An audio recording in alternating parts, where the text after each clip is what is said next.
The Earth is believed to have formed 4.6 billion years ago. Within the first 150 million years, it began cooling and releasing gases from the lithosphere, which created the earliest forms of the Earth's atmosphere. Prior to the creation of this atmosphere, the sun's ultraviolet radiation made for uninhabitable conditions.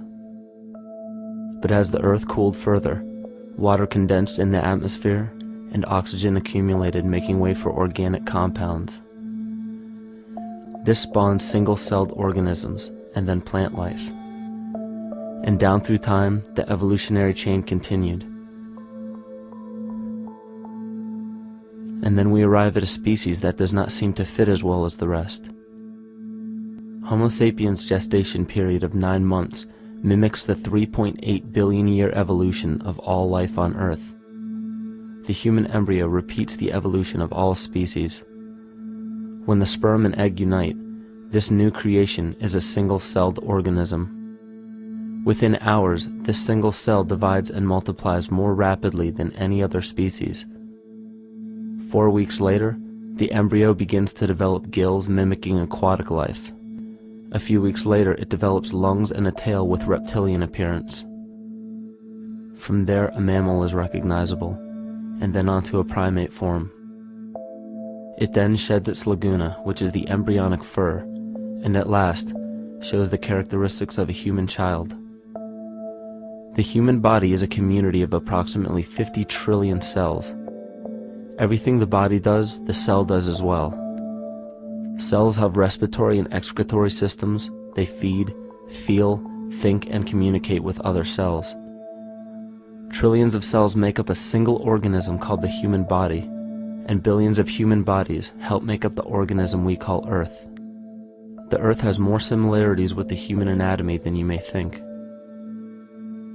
Earth has its own electromagnetic generation, just like the human body. Research has found that a direct current of electricity flows through perineural cells found around every nerve in the body. These pathways are called energy meridians and have been used in the practice of acupuncture for at least 2,000 years. Dating even farther back is the notion of dragon paths or ley lines, in which many megalithic structures and stone monuments were erected, marking the energy meridians of the Earth. These energy meridians are generated by the resonant frequencies of the Earth, called the Schumann waves. Each planetary body has its own resonant frequencies, and is determined by the circumference and diameter, as well as the speed of orbit and rotation. The Earth's resonant frequency starts at 7.83 Hz and ends with the 7th harmonic at 43.2 Hz, correlating with the 7 chakras. Ultimately, the greatest discovery of our Earth is its consciousness. A visible attribute of consciousness is an energetic field that governs the shaping of organisms. Morphogenesis is a scientific term to explain this very shaping of tissues, organs, and entire organisms. Consciousness is the creative force of the entire universe. It has been given many names such as God, Yahweh, Krishna, nature, the field, and divinity. The entire universe is in fact a single living, conscious organism with complete awareness of itself. The reason why it may seem difficult to comprehend this is because our understanding is typically limited by our language. When we hear the term conscious organism, we tend to anthropomorphize its definition. By giving it human qualities, we mistakenly look past what an organism truly is in the first place. The definition of an organism is any living thing capable of response to stimuli, reproduction, growth and development, and maintenance of homeostasis as a stable whole. Our universe does all of these things. The consciousness of our universe is responsible for the form and purpose that all matter assumes. The Earth's resonant frequencies are a result of its form. These frequencies are responsible for biological rhythms, such as menstrual and circadian cycles, as well as behavioral and emotional patterns. The frequencies are then picked up by the flora and fauna, which are biological instruments that respond to the wave patterns. The wave patterns resonate in the cranial structure of our head and converge in the center of our brain, which is where we find the pineal gland. The pineal gland is believed in many cultures to be the spiritual third eye responsible for intuition. Descartes called it the seat of the soul where mind and body meet. Each individual cell in our body receives an electromagnetic impulse from our central nervous system. They receive the very same impulse that was disseminated to every biological instrument from the earth. An explanation of our conscious universe has been attempted by religion, science, and philosophy. The neglect of biological nature from any organism causes illness. A divorce from nature, exile from Eden, confounding of tongues, they are all symptoms not of a biblical God or deity, but the true self. The greatest and only threat to ourselves is a loss of self, the death of our divinity. As we barrel through history with oceans of information, yet barely a drop of wisdom, we have to understand how we lost ourself.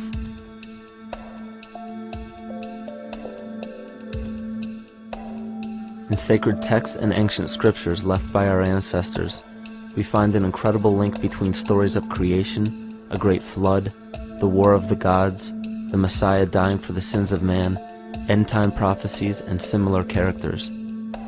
These correlations show up in myths from cultures that supposedly had no contact with one another due to distance in geography and time.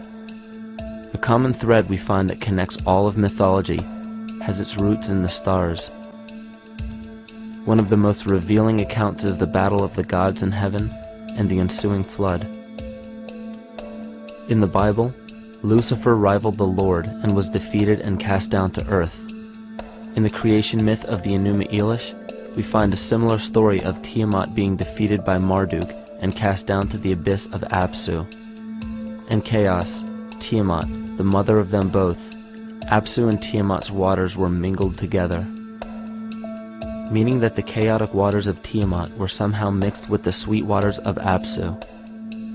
Apsu was the Sumero-Akkadian god of the abyss beneath the earth. Tiamat, also known as Lucifer, was known as a serpent or dragon and was defeated by Marduk. Marduk was the father of Nebo or Mercury, and Mercury is the same mythological character as the Zoroastrian Mithra, the Egyptian Hermes Anubis, and the Gnostic Hermes Christos. The most recent version of Mercury, however, is the Archangel Michael in the Bible, who defeated Lucifer and sent him to the abyss of the earth, or hell. This story is steeped in astrological significance in the Bible and in many other ancient scriptures. This leads to an event in history that is recorded by many researchers regarding the cosmic upheaval and historic deluge. William Commonus Beaumont states, "The flood immortalizes the collision of a fallen planet, later termed Satan, actually a cometary body with our Earth." Consider what this reveals. He postulates that a planet, later termed Satan, fell to the earth, creating the flood we see recorded in the Bible and other myths. Lucifer, or Tiamat, was a planet known to ancient cultures as the Glistening One, the dragon of chaotic salt waters. The light from the sun illuminated this planet's water, which gave it a glow that rivaled the sun's own light, which is where we hear about Lucifer rivaling the Lord. The Lord in this case being the sun, which sustains and gives warmth to the earth. The planet Tiamat, or Lucifer, was destroyed by a cataclysmic event that hurled the watery planet to the abyss of the earth. In the book of Enoch, it reveals, "And behold, a star fell from heaven, and when it fell to earth, I saw how the earth was swallowed up in a great abyss." The myth of the Ute Indians states, "The sun was shivered into 1,000 fragments, which fell to earth, causing a general conflagration. Then Tawats fled before the destruction he had wrought. And as he fled, the burning earth consumed his feet, legs, body, hands, and arms, until at last, swollen with heat, the eyes of the god burst and tears gushed forth in a flood which spread over the earth, extinguishing the fire." This myth resembles the translation of the Enuma Elish by Stephanie Daly in her book Myth from Mesopotamia, which explains that Tiamat's eyes became the source of the Tigris and Euphrates rivers. As written in the book of Revelations, "And there was a war in heaven. Michael and his angels fought against the dragon, and the dragon and his angels fought back. The great dragon was hurled down, that ancient serpent called the devil, or Satan, who leads the whole world astray. He was hurled to the earth." The Roman mythology of Ovid gives the story of Phaeton, which happens to be another name given to the watery planet Lucifer, or Tiamat. This story reveals that Phaeton was a child of the sun and wished to become the sun for a day. Phaeton attempted this feat, and eventually Jove, who is also known as Marduk, destroyed Phaeton, sending him crashing to the earth in flames and put out by a tremendous flood of water from a river unseen before. The common theme we notice here is that of a saltwater planet. The great dragon, Lucifer, Tiamat, or Phaeton, was defeated and fell to the earth, and now dwells in the abyss known as Hell, giving us the outline of the story of Lucifer rising up against the Lord and being defeated and banished to rule the underworld. As we know, however, an outline is but a shell of a story. The inner meaning, the spirit of the myth, comes with a deeper understanding of the essence of each planet, not just the physical planet, but the conscious core, because we know now that the proportions and velocity of a planet gives them their own characteristic frequencies, which govern biological and behavioral patterns. These planets reflect the archetypal psychology of man. In ancient times, probably the most important field of research was the study of the heavens. Galactic bodies and their movement through the sky were known to be symbolic of the inner faculties within human consciousness. Within all organisms, outdated science has only explained the physical world measured by our five senses. Only in esoteric religions, mysticism, and quantum fields of science are we to find any attempt at explaining where thoughts and emotions fit into the sense-perceptible world. We also understand now that humanity is a community of cells within the organism of the Earth. The Earth, therefore, is a higher organism that shapes our form and function. This higher organism and all other planetary bodies are governed by consciousness, just as we individual humans are. Therefore, the Newtonian belief that galactic bodies are nothing more than lifeless forms floating in space is tantamount to claiming that we humans are nothing more than a composite of elements in motion. We know that this is untrue because we feel, we think, and furthermore we see the result of our consciousness creating what we call life. Plato wrote, "This world is indeed a living being, endowed with a soul and intelligence, a single visible living entity containing all other living entities, which by their nature are all related." Furthermore, the cosmos is a single living creature which contains all living creatures within it. And in an article out of the Sufi journal, the author writes, "The world is a living spiritual being." This was understood by the ancient philosophers and the alchemists, who referred to the spiritual essence of the world as the anima mundi, the soul of the world. In scriptures, we hear of the claim that angels guide the inner soulful actions of people, or that the gods wield influence over man. Most ancient spiritual and scientific teachings held the belief that the hierarchies of the gods, angels, archangels, archai, all the way down to the cherubim and the seraphim, are the hierarchies within the human psyche. In this way, we must understand that when the whole of ancient myths and sacred scriptures speak of spiritual influence from a higher being, they were speaking of archetypal forces that are inherent within us, not an influence from an external source.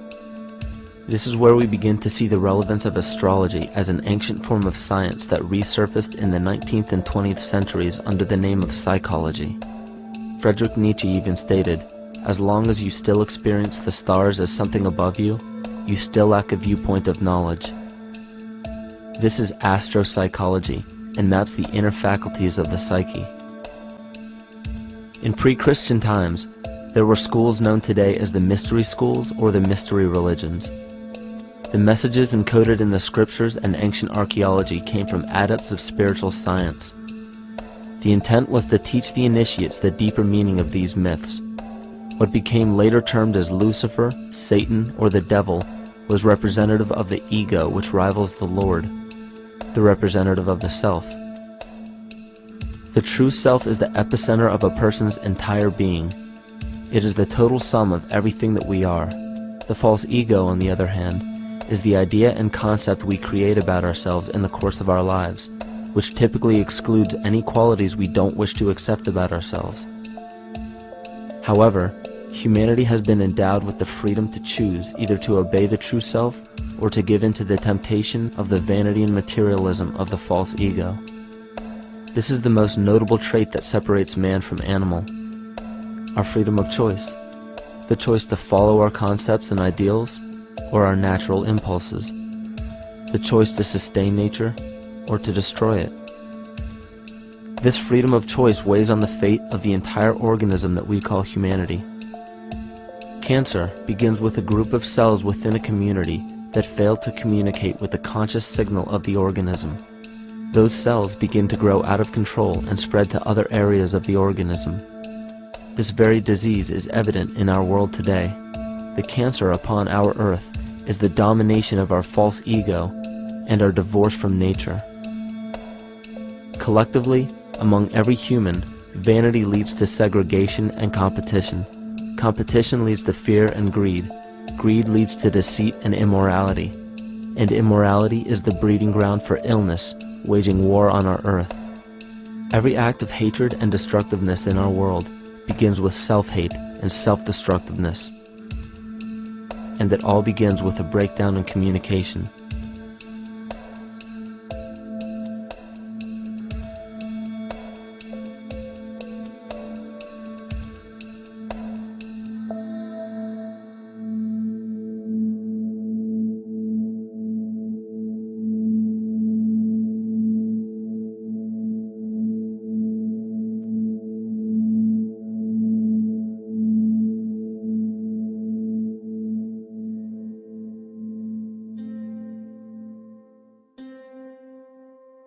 In nature, all that we perceive with our five senses is a result of two fundamental principles.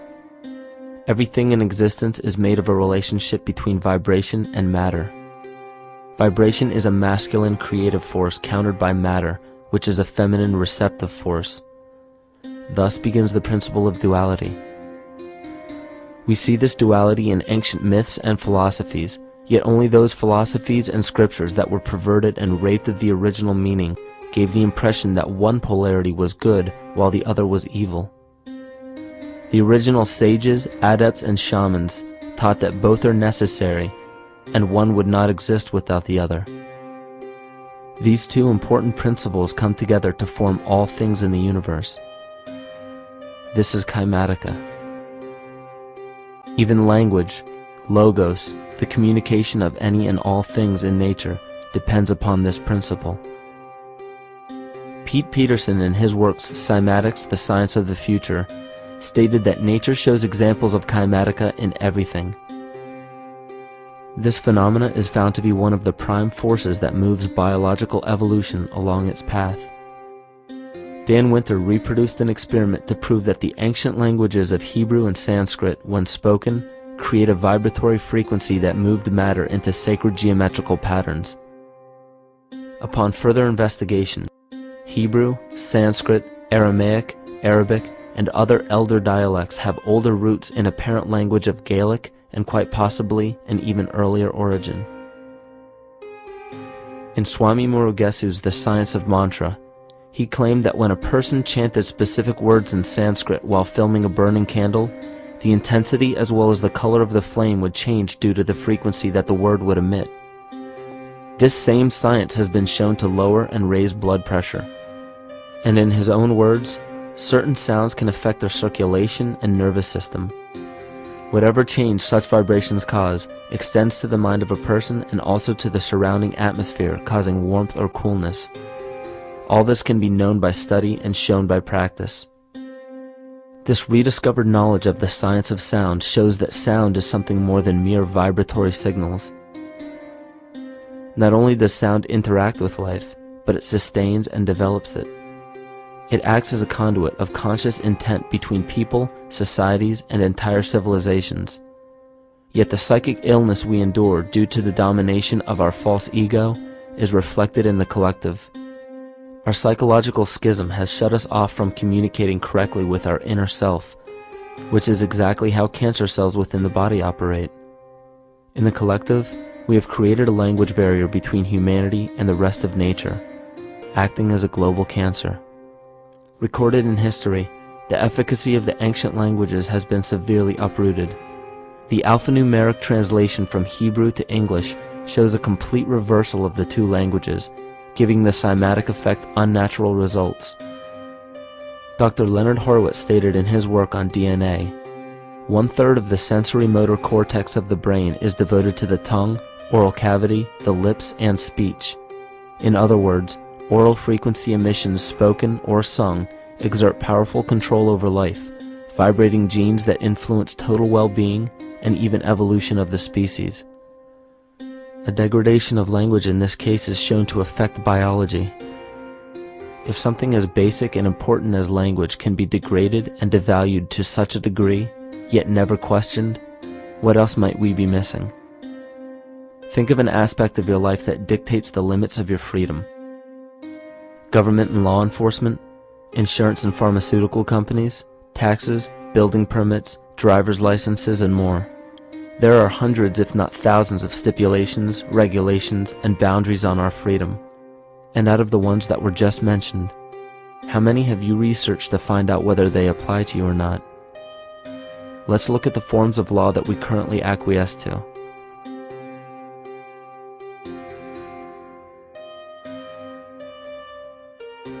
A common misconception among people is that any rule or regulation that governs them falls under one category: law. But there are many other forms of law that people abide by without realizing that they simply do not apply to them. Another misconception is that a nation's constitution gives us our rights. A constitution does nothing more than list the rights that we already have. We are born with inalienable rights, endowed to us by our Creator. They are not given to us, and they cannot be given away. The most a person can do with a right is choose whether to exercise it or not. Maritime admiralty law is what's known as the law of the water. It is superseded by civil law and only applies to those who willingly contract themselves into it. The definition of admiralty law is a body of private international law governing the relationships between private entities which operate vessels on the oceans. Let's look at how and why a form of law that is fashioned to govern corporations, businesses, and vessels has imposed its rule over natural human beings. This is all done through a form of word magic. A simple perversion of language has made it possible to convince people around the world that these alternative laws apply to them. One of the predominant beliefs in modern culture is that licenses, permits, registrations, and other forms of documentation are required to operate motor vehicles, use public roads, build structures and establishments, engage in free enterprise, and much more. Sadly, these beliefs are based on little to no investigation whatsoever, and are false. This belief structure is perpetuated by maritime admiralty law. This form of law was originally created to govern ships docking in foreign nations for the import or export of products and resources. It deals with banking and merchant affairs, not civil affairs. When a product is taken off of a ship and brought into a foreign land, that nation takes custody of the resource and accounts for it with a certificate. That certificate marks the birth date of that product in the custody of the respective nation. Think of why it is supposedly required to have a certificate of live birth in the first place. The Barron's Dictionary of Banking Terms defines a certificate as a paper establishing an ownership claim. So right there, we notice that everyone with a birth certificate is defined as being owned. People are used as collateral with other nations because the U.S. is bankrupt. The United States declared bankruptcy on March 9th of 1933. At this point, the U.S. began taking out loans from a private, non-government affiliated corporation called the Federal Reserve. With no money to pay back the loans, the United States began using the citizens as collateral. All birth and marriage certificates are literally warehouse receipts. Just look at the similarities of warehouse receipts and birth certificates. Both document the date of issue, a serial number, registration number or receipt number, a description of the product, and an authorized informant to notify the appropriate government agency. With all of this information being readily available, the majority of people are unaware of their involvement with maritime admiralty law. This is possible through the manipulation of language. This admiralty law changed the meaning of the word person from a natural living person to a corporation.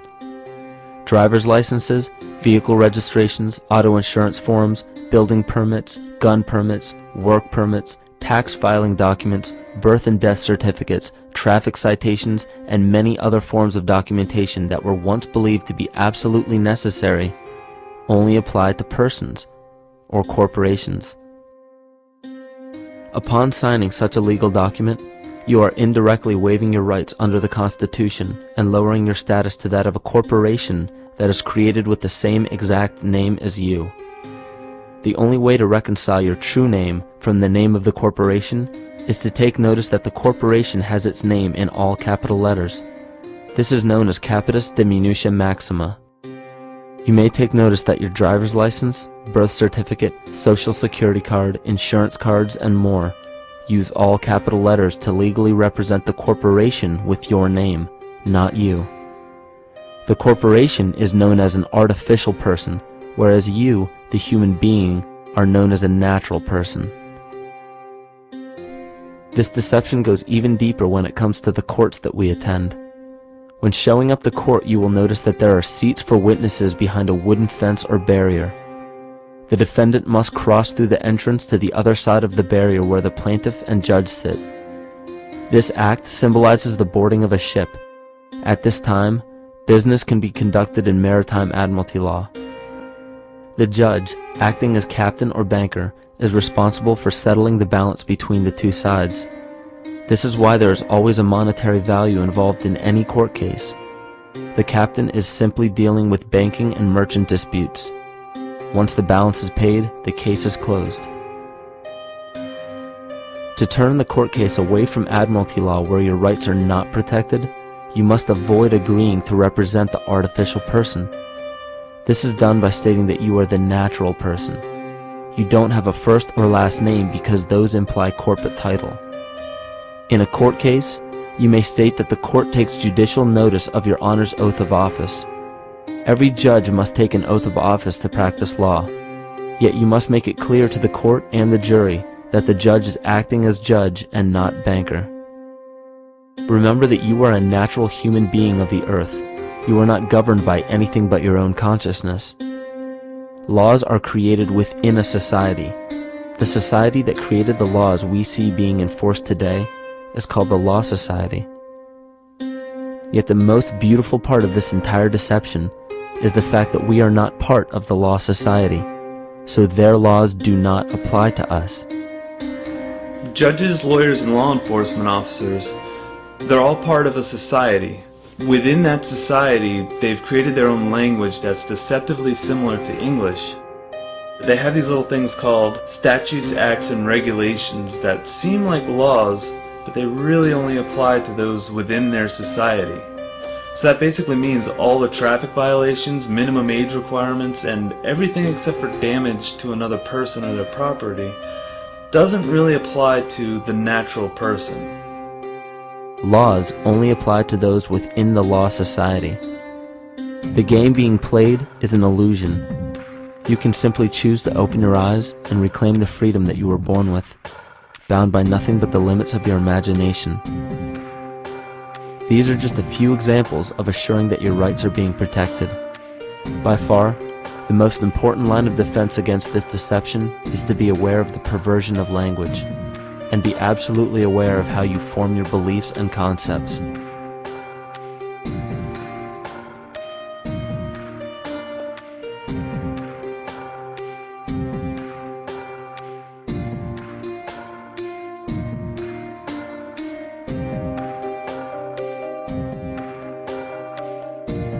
In all forms of the perversion of language, there is a mirror reflection of this in the microcosm of the psyche.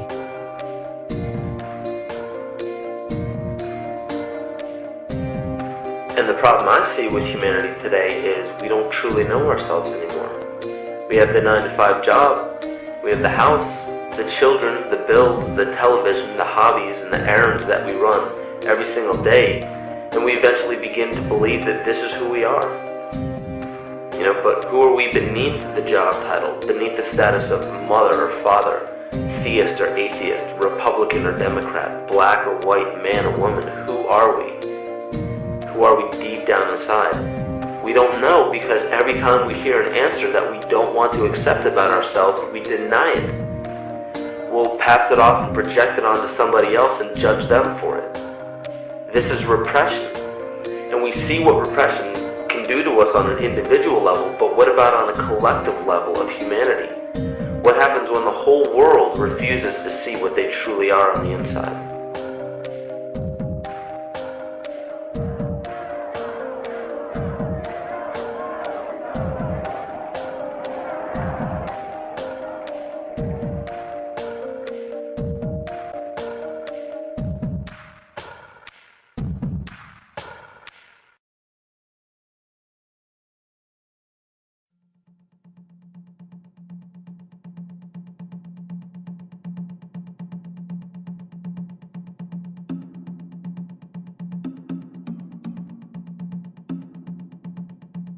Carl Jung discovered that there is a collective unconscious connected to all humans, meaning that the whole of humanity shares a single mind with one another.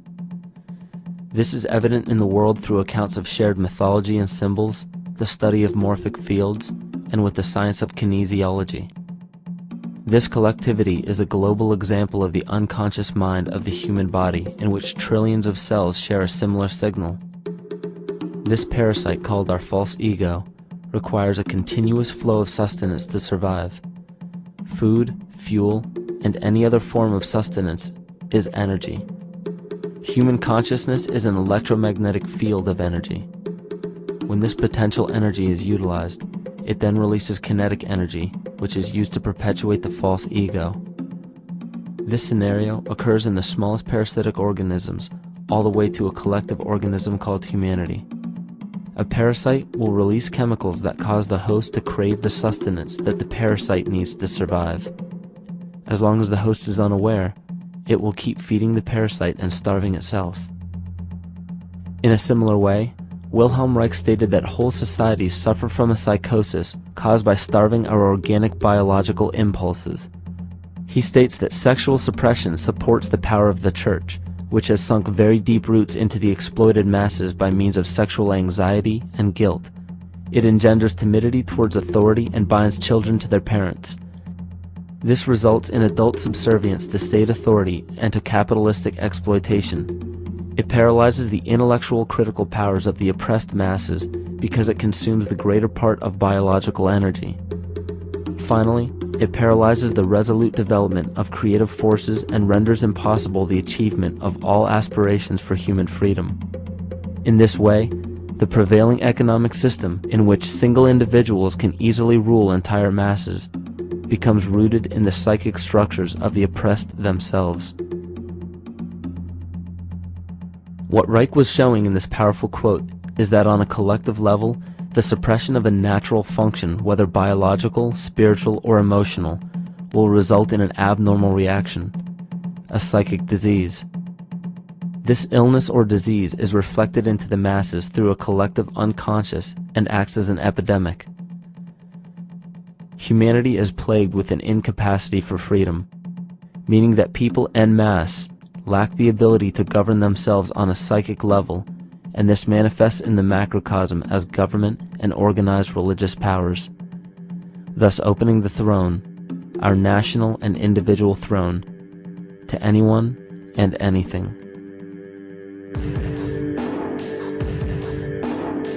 Enter the infamous rulers of the earth, the patriarchs of civilization, political, social, economic, and spiritual dictatorship, psychic tyranny. This simple illness within our psyche, This lack of responsibility and neglect of basic human freedom has made way for every tyrant that has ever held rule over people on this planet.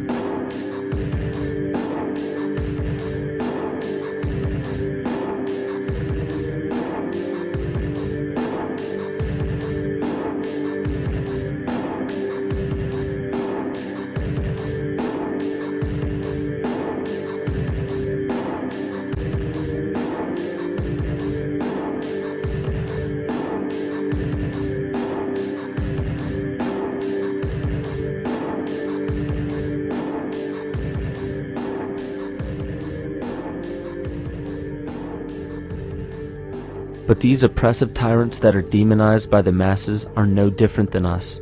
In fact, they are one with us. In the book The Prophet by Khalil Gibran, he poetically states, "I say, as the holy and the righteous cannot rise beyond the highest which is in each of you, so the wicked and the weak cannot fall lower than the lowest which is in you also." Every one of us has the capability to commit the most horrifying sin or show the most beautiful compassion to our fellow man. This is the very definition of an illness within the psyche and soul of man.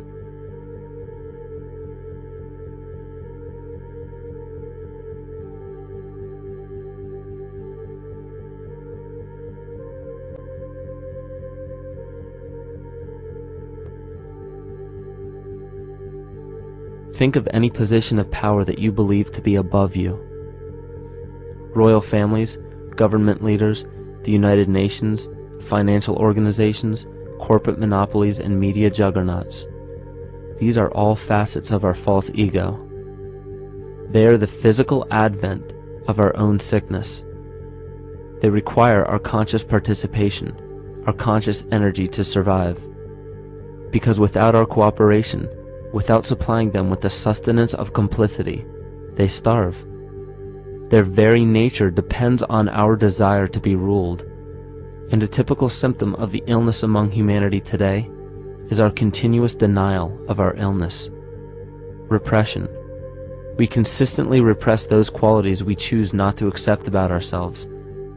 This is why it is so difficult to see the false ego and its multiple manifestations for what they truly are.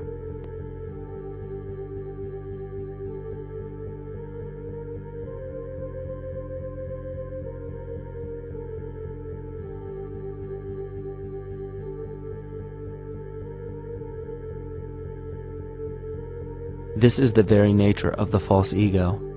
It acts as a red herring to distract us from the freedom we truly have. For this psychic parasite to survive, it must supply us with a chemical that will cause us to remain dependent upon it. In this case, the sustenance is our conscious energy. And in order for us to feed it to the parasite, the chemical of fear causes humanity to crave protection and defense.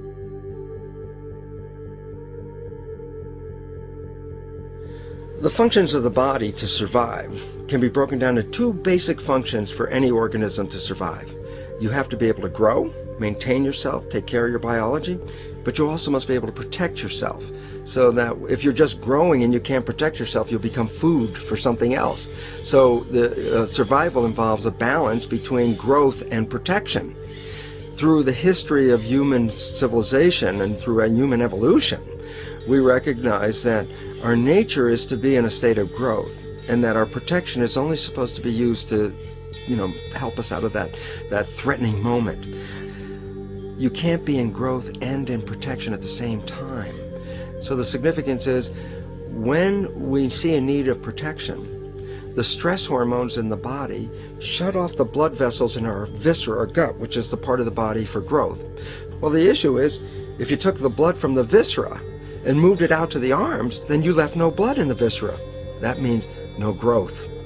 But you're ready to fight. And when your fighting is finished, then the blood returns back to the viscera and you grow again. But in the world that we live in today, it's 24/7 fear.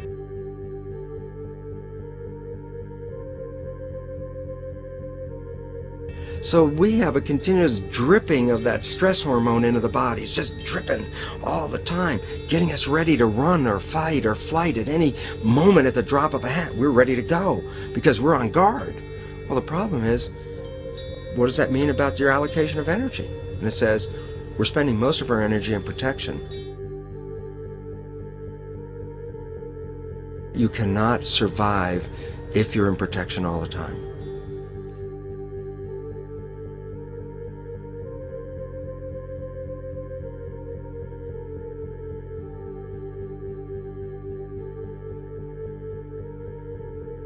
And if the parasite can control the nature of the fear, it can then create a fear among us that only it can defend us against.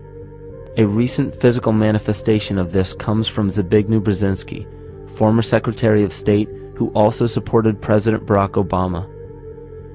In his book, The Grand Chessboard, he states, as America becomes an increasingly multicultural society, it may find it more difficult to fashion a consensus of foreign policy issues, except in the circumstance of a truly massive and widely perceived direct external threat.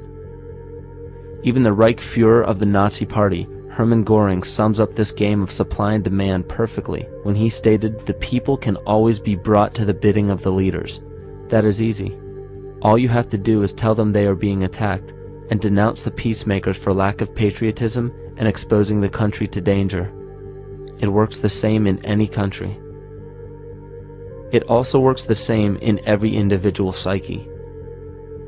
Just remember that the false ego has only one desire: to become greater and more powerful than the true self. This illness causes us to believe that we are separate from nature. This is why we see such a rise in the dependency of technology. This is why we see such little stewardship for the earth and the environment. And this is why we see bigotry, racism, sexism, and every other form of discrimination possible that leads to crime, violence, wars, and eventually, the global destruction of the organism. This endless state of fear, confusion, and segregation our world seems to live in is a symptom of the false ego creating a false threat.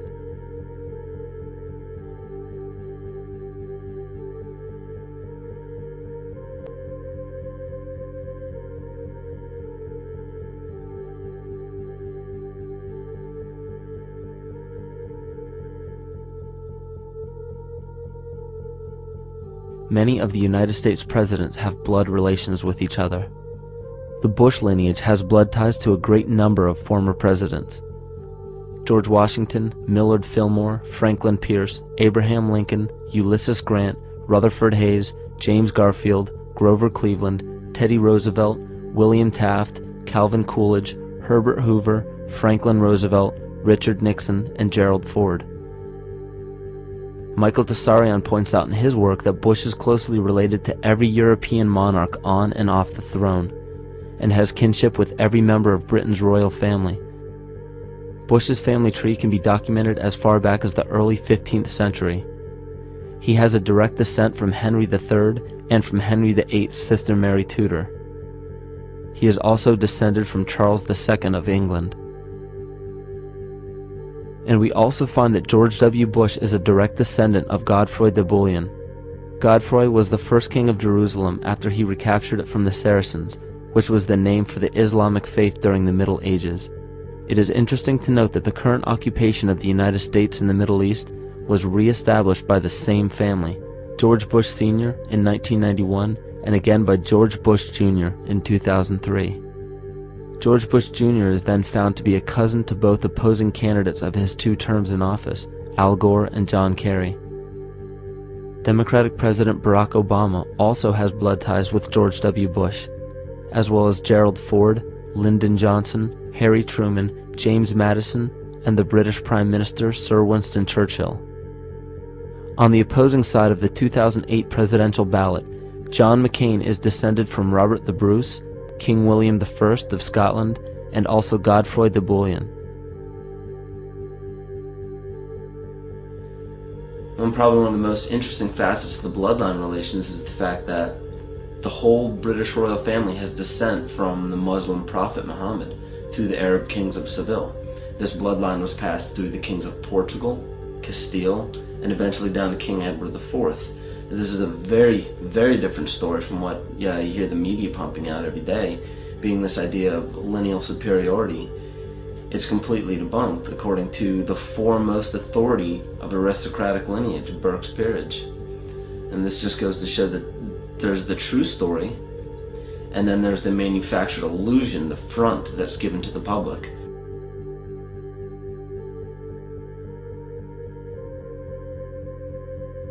These blood ties go on and are documented thoroughly through literature such as Burke's Peerage and other comparable books. The point of all of this is that we find not just the same people, but the same intent within the people who have held high positions of monarchy, dynasty, aristocracy, and democracy in the past and present, and they are all related by a physical and symbolic link. This bloodline carries the symbol of our illness.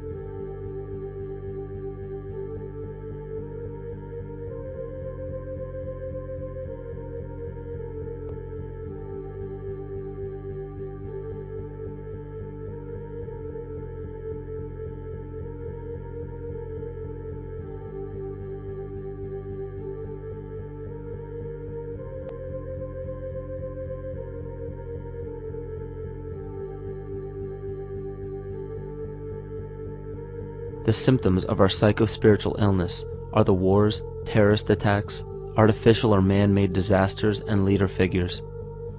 As long as the people remain oblivious to their inner drives and inner nature, they will always fail to recognize why these events take place and why these figures rise to such powerful positions.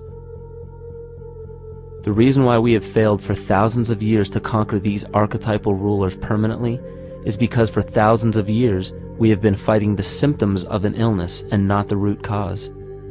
For every corrupt government that falls at the hands of a revolutionary, oppressed people, 2 more will rise in its place every time, because the root cause of a corrupt government does not exist in the individual leading that government.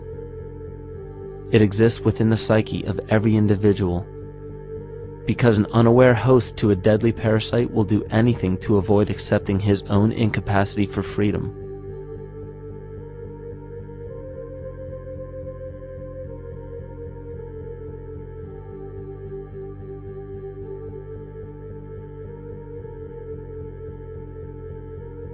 We are so bereft of sanity in this world that those few who simply stop projecting onto others and begin facing their own demons are seen as neurotic. An article written in the 1950s states that studies showed that individuals who had been isolated from their familiar social and cultural environment became neurotic. This shows that when those individuals had no object to identify their darker emotions with, they began to see these things in themselves, that which they refused to recognize before, and were unaware of why they appeared and how to cope. Facing our true inner self is virtually unknown in our world today. This is why no matter how many civilizations rise and fall, it is our collective consciousness that creates our governing apparatus, not individual people.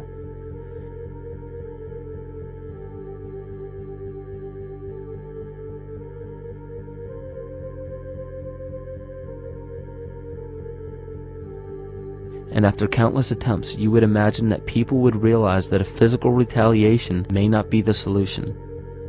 Yet here we are, thousands of years later, with technology that can clone DNA, vehicles that can break the sound barrier and probe the depths of space, and science that can overcome almost any sickness.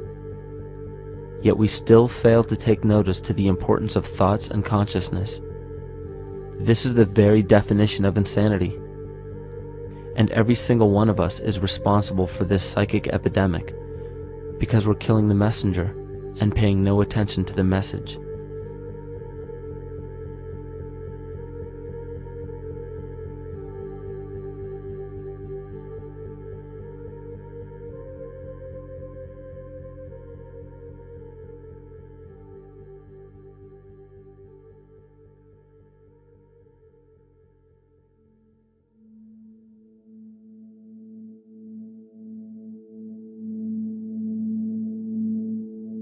During the 1990s, 3 Nobel laureates in medicine advanced research that revealed the primary function of DNA lies not in protein synthesis as widely believed for the past century, but in electromagnetic energy reception and transmission. Less than 3% of DNA's function involves protein manufacture. More than 90% functions in the realm of bioacoustic and bioelectric signaling.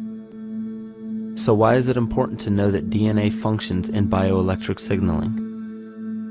HeartMath Institute has discovered the heart and brain maintain a continuous two-way dialogue, each influencing the other's functioning. Although it is not well known, the heart sends far more information to the brain than the brain sends to the heart, and the signals the heart sends to the brain can influence perception, emotional processing, and higher cognitive functions. The heart also generates the strongest rhythmic electromagnetic field in the body, and this actually can be measured in the brainwaves of people around us. We are quite literally an electromagnetic expression of our highest cognitive function. The behavior of electromagnetism is evident throughout the world as dualism. All matter contains a negative and positive charge, which means organisms are built upon this foundation. The natural homeostasis of any organism is a balance of both polarities. Furthermore, research on emotional energetics shows that the heart's field is a carrier of emotional information and a mediator of bioelectromagnetic communication within and outside the body. Research shows our heart's field changes distinctly as we experience different emotions. It is registered in people's brains around us and apparently is capable of affecting cells, water, and DNA studied in vitro. Fear. The chemical supplied by a collective parasite creates a distinct bioelectric signal given off by the host. This signal is disseminated to the organisms within our community and will grow outward through the entire organism unless it is counterbalanced by an opposing force. Dr. Fritz Alan Popp discovered that the cells in our body communicate through biophotons, which are tiny particles of light that are single units of an electromagnetic field. This communication system within our body also exists between people in what's known as morphic resonance. This was known by the shamans, sages, and adepts of antiquity. These teachings were commonplace in prehistoric cultures. It wasn't by sheer chance that artistic expression and rituals were the cornerstone of every ancient civilization. Art was used as a personal method to exercise the shadow content of the psyche and introduce it to the conscious mind. This was very literally viewed as psychic therapy. Ritual was based around astrological dates. As we've learned, the study of the stars and planets reflect our own astropsychology. The shamans would perform rituals on astrological dates that would correlate with a circadian rhythm or a psychological cycle. These rituals kept the human participants aware of their inner self and prevented the repression of psychological content. As long as people were facing their inner demons and accepting them as their own, they were not collectively projecting them into the physical world. If you bring forth what is within you, what you bring forth will save you. If you do not bring forth what is within you, what you do not bring forth will destroy you. The progeny of our psychological disease began growing rapidly after a series of catastrophes forced the collective into a somatic state of fight or flight. This lowered the immunity of the population by introducing a state of immense stress. Our body becomes more susceptible to illness under stress. In this manner, humanity fell ill when entire bodies of land were swallowed up by the floodwaters. This uprooted many tribes, chiefdoms, and civilizations from their homes, and their ritual practices that were used as a conduit for psychic wellness were put on hold in order to survive the catastrophe and seek new homes. The shamans were spread to many new areas of the world. This information has been suppressed. We are made to believe that advanced civilizations such as ancient Egypt and the Mayans of Mesoamerica came about with no prior rudimentary remnants or evidence of evolving intellectual artifacts to bring them to their peak. We are meant to believe that their incredible knowledge of mathematics, astrology, agriculture, economy, polity, and architecture came out of nowhere. This leads many researchers today to the understanding that the origins of these civilizations have been suppressed. Not surprisingly, the force that has guided the suppression of this knowledge comes from the exact bloodline of the political and religious leaders stated previously. These are some of the notable book burnings and suppression of important texts in our history.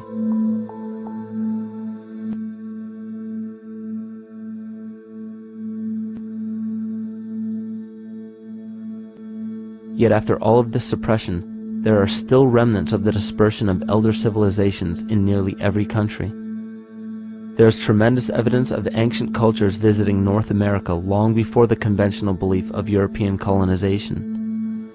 Barry Fell states in his book America BC, there are ancient inscriptions now being reported from nearly all parts of the United States, Canada, and Latin America, written in various European and Mediterranean languages in alphabets that date from 2,500 years ago. William Commonus Beaumont wrote, "The Toltec and Maya civilizations never originated on American soil, but appeared there full-blown, with a well-defined art and system of hieroglyphic writing which possesses affinities with Egyptian. It is found that there are thousands of prehistoric sites across New England and several other northern states showing inscriptions, carvings, and mounds created by Druidic mariners as far back as 800 BC. To suppress this information further, it was not only imperative for the bloodline to burn the documented texts containing true historical information, but to wipe out the cultures that derived from these ancient shamans. The most devastating genocide ever endured was and still is the annihilation of shamanic tribes. We've lost our traditional roots and don't know about ritual. The dragon dances and the ghost dances of the Native American Indians, what do you think that was all about? All the shamans of the world, when they do their rituals, they're doing that. Their work, harmonically through dances, is to strengthen the immune system of the earth. You know, but they've been all murdered. So that was why in the 17th century, exactly the same period I'm talking about, there was an all-out agenda that when you come across indigenous people, you annihilate them. Columbus was sent on his expedition along with agents of the crown to disrupt the lives of the natives and seize mineral resources. He visited every island in the Caribbean, depleting the gold and taking as many slaves of the native Taino tribe as possible. 5 million natives were murdered within 3 years, according to Leah Trabeck.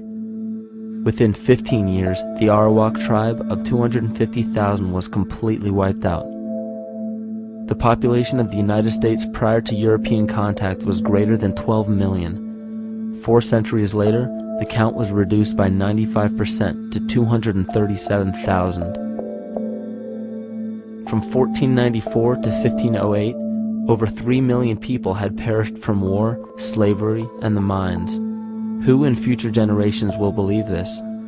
I myself, writing this as a knowledgeable eyewitness, can hardly believe it. My eyes have seen these acts so foreign to human nature, and now I tremble as I write. Another agent of the false ego bloodline was Hernando Cortez, who decimated the Aztec tribe and plundered their mineral resources. This again was the case through Cortez's second cousin, Francisco Pizarro, who conquered the Incan Empire in Peru.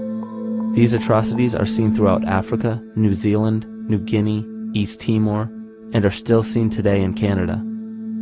This was a deliberate attempt to bury any surviving remnants of the ancient world and our true history. It is a naive mistake, however, to categorize and blame everything and everyone involved with politics or religion for this suppression of knowledge. It is only natural for people to crave spiritual understanding when there are so many manufactured missing links and perversions in the spiritual text today. And due to this void of spiritual wisdom, honest and moral people who are simply trying to understand their place in this world become the prime consumer market for those who wish to exploit this vulnerability. The ego is something that is it's insecure. It's something that is in need of control. The ego actually is an inferior thing, but it's trying to act like it is something that is superior. Hence this schism occurs between the ego and between the unconscious or the self. There's a kind of a messiah complex at work here as well, I feel, that we project the savior type ideal on someone, and we expect them to save us, and we're not willing ourselves to kind of deal with this and get to the root of why we perhaps feel insecure, or why we feel we don't have enough power to run our own lives, basically. If we look at the New Age movement, for instance, which is another kind of trap in all of this, where people might end up, actually.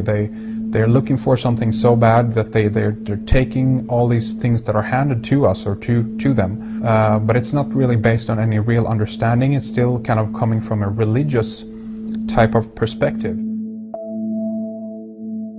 People are genuinely seeking something new. They're genuinely seeking a new type of spirituality, or to better themselves, or to change something, but this is being hijacked. And what they actually do is that they lead you into another type of group mentality or New Age religion, whatever it is, and people still are not able to kind of really break free from that and follow their own journey or their own path, which I think is very important in all of this.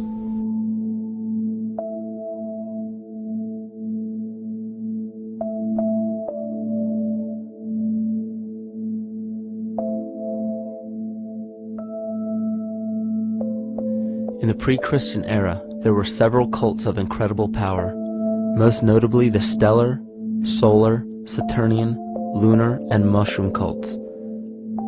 It is simple to see that worshippers of the lunar goddess comprised of the lunar cult.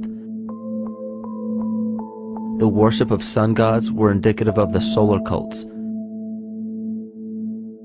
The Saturnian cult, which consisted of Phoenicians and Canaanites, worshipped El or Eli. The biblical exodus of the Hebrews from Egypt showed that they entered Canaan and merged the lunar cult of Isis, the solar cult of Ra, and the Saturnian cult of El to form Isis, Ra, El. Israel. The old Israelitish cult and mythology, the Yahweh worship, the patriarchal legends, the sojourn in Egypt, and so on, are rooted in the religion of the sacred fungus, developed from the underlying fertility philosophy of the ancient Near East. The Jewish mitre, Muslim turbans, and military berets are derivations of the symbol of the mushroom cult. One of the first and most prominent, however, was the stellar cult, and a number of these ancient cults were created for shamanic purposes and earthly stewardship, yet some were taken over with different intentions. Just as you would imagine in any establishment of power, smaller cults formed within the main cults to worship individual deities. The cult of Mithras and the cult of Dionysus are two examples. You still today can see the Mithraic or Phrygian cap on the symbol of the seated Liberty dollar, the coat of arms of many countries, the reverse side of the flag of Paraguay, the seal of the United States Senate, and even involved in the solar cult holiday that we now call Christmas. In the cult of Dionysus, many festivals were celebrated, such as the Greater Dionysia, celebrated in Athens around the spring equinox. The foremost event in this festival was the Thymelic contest, in which poets, musicians, and entertainers performed in an open-air theater. Musicians did not have to pay taxes, and members of the Artists Guild did not have to participate in military affairs. The cult of Dionysus is still alive to this day as the entertainment industry.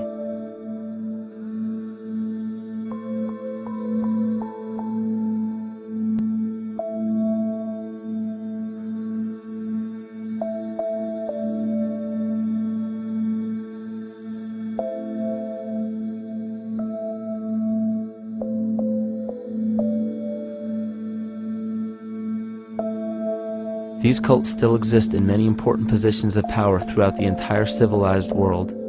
Yet the most important function of these groups is to manufacture the consent and complicity of the people. The conscious mind is the creative mind. It's the one that has your personal identity into it. It does the real thinking. And then there's a subconscious mind. Well, there's no entity in it. The subconscious mind is the equivalent of a tape player. It records behaviors, and then at the push of a button plays the behavior. It's automatic. It's a very convenient thing, because then we don't have to relearn all the time. Once you know it, you can make a pattern. The problem is that the basic patterns of belief and behavior that are programmed in the subconscious mind came from our teachers, primarily our parents, our family, and our community. So most people don't even understand how easily we're influenced by our environment. Every person that we encounter, every single situation that we're faced with, every little word that's said on television may not seem too influential to our conscious minds, but Your unconscious is designed specifically to let every environmental signal influence you without your awareness. So the question is, are we leading conscious or unconscious lives? And now neuroscience has told us in the unfolding of our lives, only 5% of our life is controlled by our conscious mind, and 95% of the time controlled by the subconscious with programs from other people that were installed in there. And the problem is, it means when those programs are playing, we don't see them. And the skeptics will sit there and say, consciousness, archetypes, astrology? No, no, no. We create things with our hands, not our minds. Archetypes aren't physical. They can't influence me. But when you think of the fact that we're only conscious of this small little fraction of our behavior, what we don't realize is that entire countries, entire civilizations that think they're free and independent, but are unconsciously too afraid to be free and independent, they will beg to be governed. And if they can't do it themselves, who do you think will consciously or unconsciously take that responsibility? It usually ends up being that strong, masculine, animus archetypal figure. When we think we're in danger, we're not looking for our mother to nurture us. We want our father to protect us. And right on cue with the age of fear, this age of catastrophe, the age of this parasite, we see masculine domination.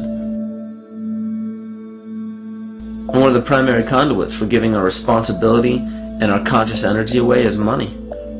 We surely don't want to admit that our dependency on money is flawed, because that would imply that the fault is our own, and God forbid we take responsibility for our lives, so we blame the money. This is the cornerstone of the entire illusion being built around us by the false ego. Money is said to be the root of all evil, yet it cannot be evil because money is only a symbol. Symbols carry only the faith and spirit of the observer. This means that the symbol of paper money evokes and surfaces the evil intentions and inherent flaw of our false ego. Money only exists because we agree to accept it as valuable. And to further illustrate our incapacity for freedom, we've given the control of our faith-based money to a private corporation instead of the federal government. There is no law stating that we have to use Federal Reserve notes as currency. We choose to because we fear the alternative: independence.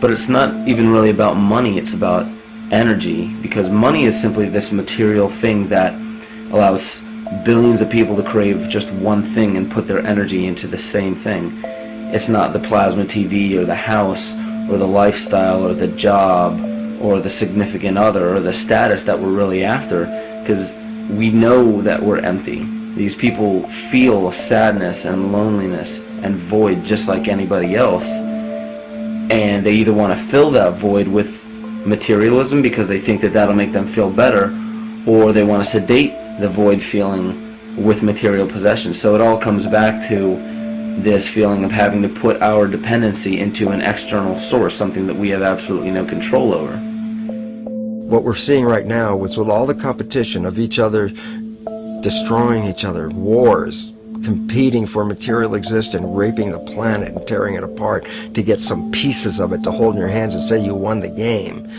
Every one of those moves is destructive, not just of the planet, but of human civilization, because human civilization will thrive with cooperation and will die with competition. And if you operate from these truths, then you end up with the extinction that lies before us. You see, we all have demons, so to speak. We all have inner demons in our lives, but we expect to see devilish monsters or dark apparitions when you think of a demon, kind of like what you'd see in the cinema. But our demons are really the people in our everyday lives, the people that we argue with, the people that we envy or hate, the ones we physically or emotionally harm in some way, shape, or form. And it's not because we envy or hate qualities in these specific people as much as we hate the fact that they remind us of ourselves. They reflect qualities about ourselves that we wish we had more of, or that we wish we didn't have at all. So what do? We alleviate that pain not by fixing or fighting our own demons, but by harming the people that remind us of our demons, by harming the people that remind us of the things that we don't like about ourselves. And when we become frustrated that we're not in control of our emotions because we don't really know what's affecting our emotions, we take it out on others. We take it out on absolutely anything else that can show us or act as a catalyst for our hatred. And so we do the same thing to animals. Animals are perfect because they can't defend themselves. It's a perfect catalyst for our inner aggression, our confusion, our hatred. Just take it out on something absolutely helpless. Just imagine how unconscious a person has to be of his or her actions to torture or mutilate or brutalize any living thing.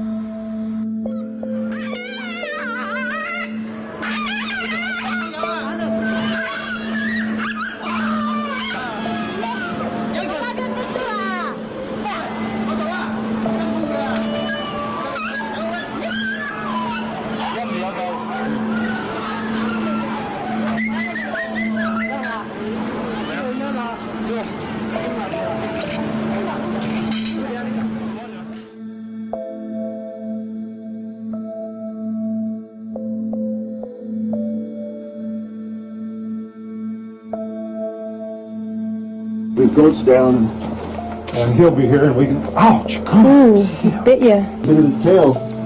Is it cloning with their kids, maybe? He's a big guy. That's a real.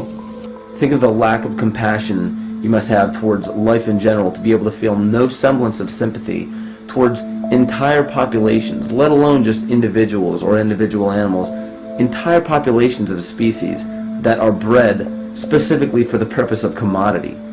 But I'll tell you what's even more dangerous is not so much the people carrying out this cruelty, because that's already been established. That form of hatred and cruelty has already been established and it's already known. What I'm really worried about is the people who are against inhumanity, the people who are against animal cruelty and feel self-righteous enough to think that it's justified to inflict harm or even wish harm on these people. Because those are the people who take unconscious cruel behavior to a whole new level of conscious cruel behavior that's perfectly acceptable in their minds, because they feel that it's their job to bring other people to justice, like they're an authority figure of some sort. Those are the people who will have a much harder time figuring out why they harbor so much inner hatred and resentment. They don't seem to realize that it's just another form of the same exact hatred. So to keep from facing our inner demons consistently, what do? When we begin to realize, hey, wait a minute, maybe it's not alright to inflict harm on any other living thing, then the ego has to come up with a more esoteric form of cruelty to trick us into displaying the same form of self-hatred, the same indignant attitude, but just in another way and towards another group of people. But the emptiness will always find a way back in, and people will always start to feel restless again, no matter how many times they transfer blame to yet another person or yet another group. We need chaos in our lives. We crave destruction. We beg for catastrophe. Because if we don't have these things to act as a form of exorcism or a catalyst for us, we start to notice these things in ourselves, and that's what we don't want. You see, we can deal with wars. We can deal with terrorism. We can deal with stock market collapse and economic collapse. We can deal with these things. But once we start to notice this chaos within ourselves, that's what we're really afraid of. We'll take 1,000,000 September 11ths over one moment of true insight towards our self-hate.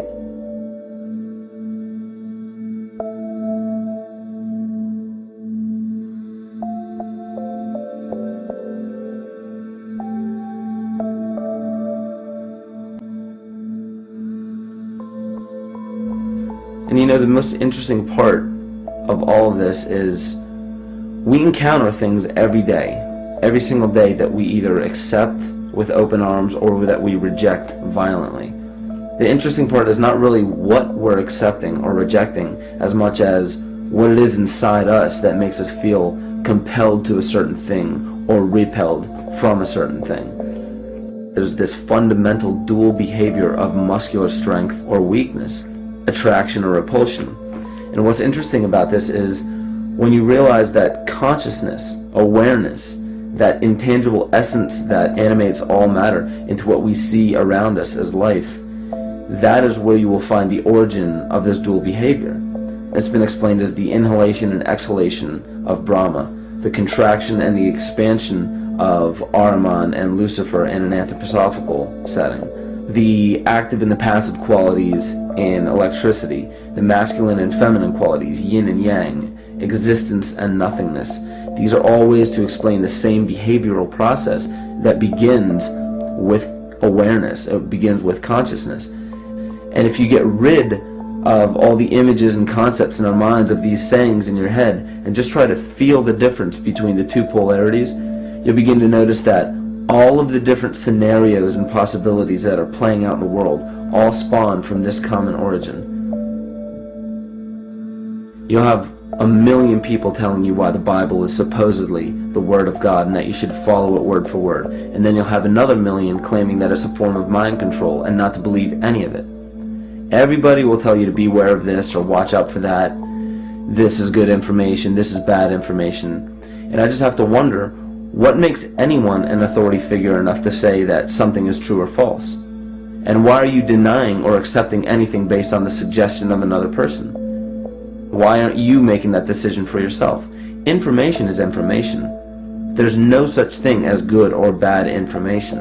It's all what you do with it. I say let everything be your Bible. Give every piece of information, every person, every event or scenario or situation an honest and open mind. Because then it's your responsibility to respond to it in the way that you choose. Not following the herd, not following convention, it's your responsibility. And that's the point when, no matter how many people tell you you're wrong or right, you're not dependent upon their approval. If we at least question our own actions, question our own thought process, and make a conscious decision to what we feel is right every single day, that's what I believe to be divinity. That's true shamanism. And that, to me, is what it really feels like to be alive.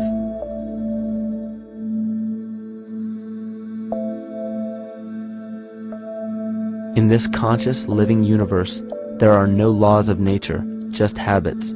There is nothing external to the universe to enforce a law upon it. The illusion of a fixed law of nature is only the result of there being no need for that habit to be broken. When habits need to be broken to ensure the survival of the organism, we see this event in nature and call it evolution. The collective mind shapes our evolution. And a great example of this is the experiment done by John Cairns in 1988.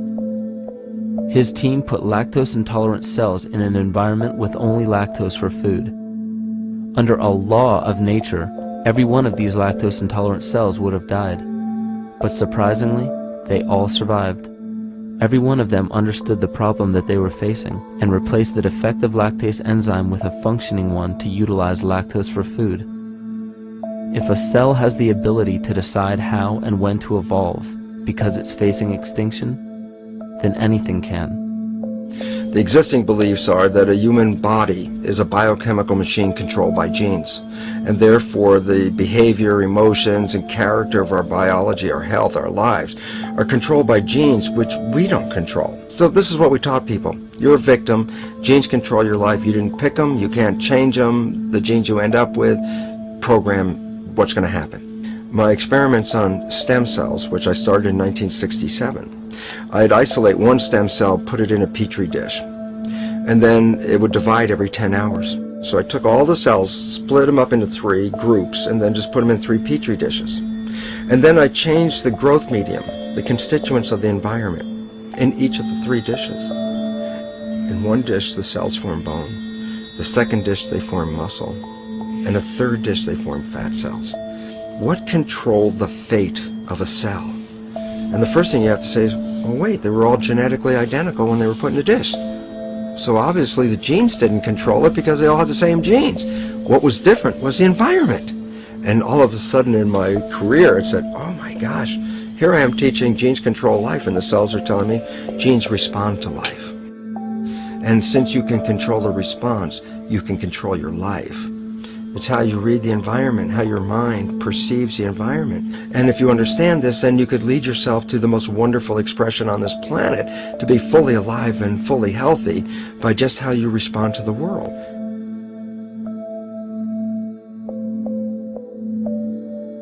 In the face of financial collapse across the world, political and religious wars raging tirelessly, and an ever-growing feeling of being lost and void of meaning, there is a great amount of energy being pushed to the surface of the collective mind. Evolution does not come about gradually. It happens in spurts and fits, and comes about due to a tremendous need for the organism to survive. We are now at a point in history where we will choose. We will choose to become sovereign or remain dependent, to face our true self or continue fighting a ghost, to become well or allow this disease to grow, to live or to die. The choice is yours.